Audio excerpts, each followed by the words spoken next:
Mon obsession, c'est la confiance. Un mot un peu galvaudé, mais pourtant tellement important, et la confiance à travers du dialogue. Et comme je suis un pragmatique, je porte avec bonheur un outil depuis des années qui s'appelle la médiation, qui est un outil fabuleux, complètement sous-estimé, complètement mal connu, et pourtant qui marche formidablement bien. On a commencé par faire de la médiation entre entreprises. Ensuite, on a fait de la médiation sur les marchés publics. Et maintenant, grâce à une loi, la loi précédente qui s'appelait, écoutez bien le titre, hein, un État au service d'une société de confiance. Ça ne s'invente pas dans le contexte. On a la possibilité de tester une médiation sur tous les sujets entre entreprises et toutes les administrations sur 4 régions. Donc je suis en train de lancer ça.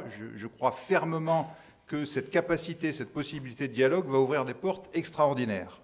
Alors si on revient à notre sujet du jour, que sont les gilets jaunes, moi je suis très intéressé. On travaille bien évidemment aujourd'hui à un sujet qui sont toutes ces entreprises qui sont en train de souffrir. La perte de chiffre d'affaires est colossale dans la période. Qu'est-ce qu'on fait par rapport à ces entreprises ? Alors le premier réflexe de tous les représentants d'entreprise, c'est de se tourner vers l'État et de leur dire décaler les charges fiscales, les charges URSSAF, nous apporter un peu d'aide.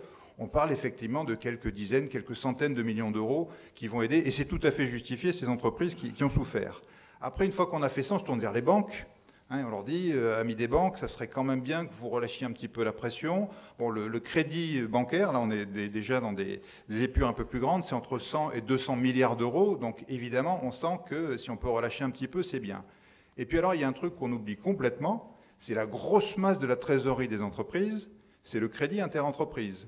Là, on parle de 600 à 700 milliards d'euros. Donc on n'est plus du tout dans les mêmes objets. Mon objet est de dire, est-ce qu'on ne peut pas dialoguer là-dessus ?